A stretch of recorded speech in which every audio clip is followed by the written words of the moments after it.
2 question और हैं इसमें, वृत्त के क्वेश्चन हैं और प्रमेय से संबंधित हैं।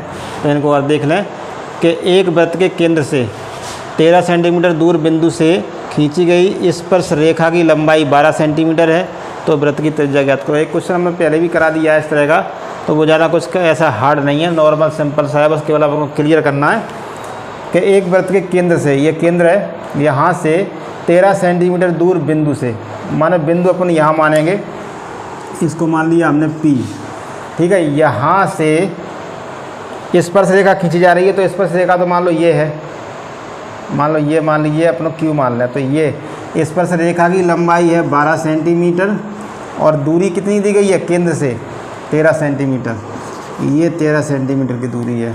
तो हमें क्या ज्ञात करना है, वृत्त की त्रिज्या ज्ञात करना है, माने O से Q तक की दूरी ज्ञात करना है।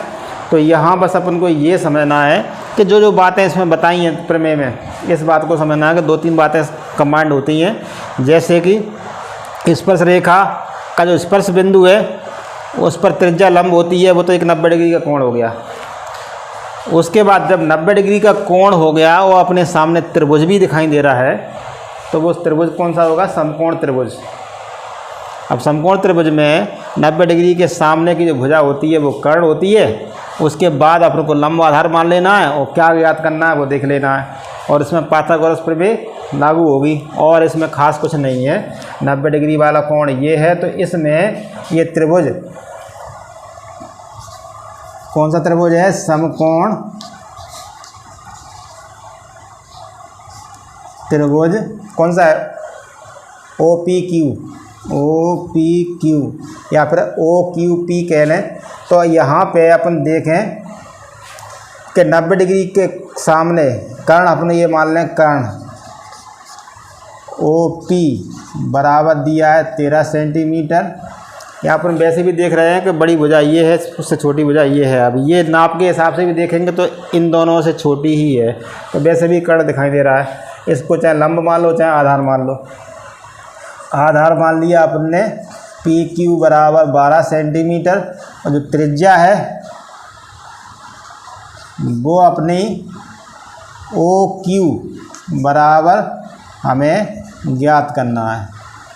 तो यहाँ पे क्या करना है, वही अपना पाइथागोरस की प्रमेय लागू करना है कि कर्ण का स्क्वायर बराबर लंब का स्क्वायर प्लस आधार का स्क्वायर। कर्ण कौन सा है, OP का स्क्वायर, उसके बाद लंब अपने OQ मान लें और आधार PQ मान लें।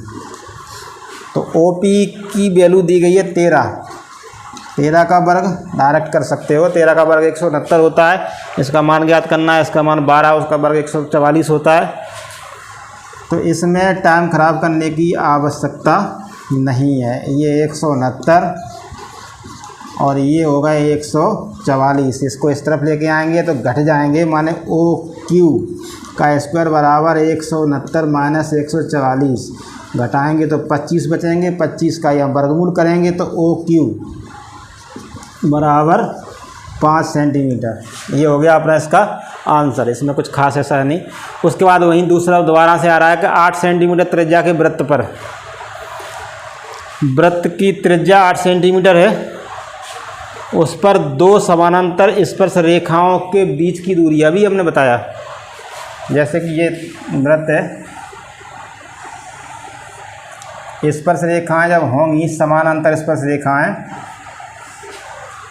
तो ध्यान इस बात का रखना है, इनके बीच की दूरी हमेशा त्रिज्या से होकर जाएगी।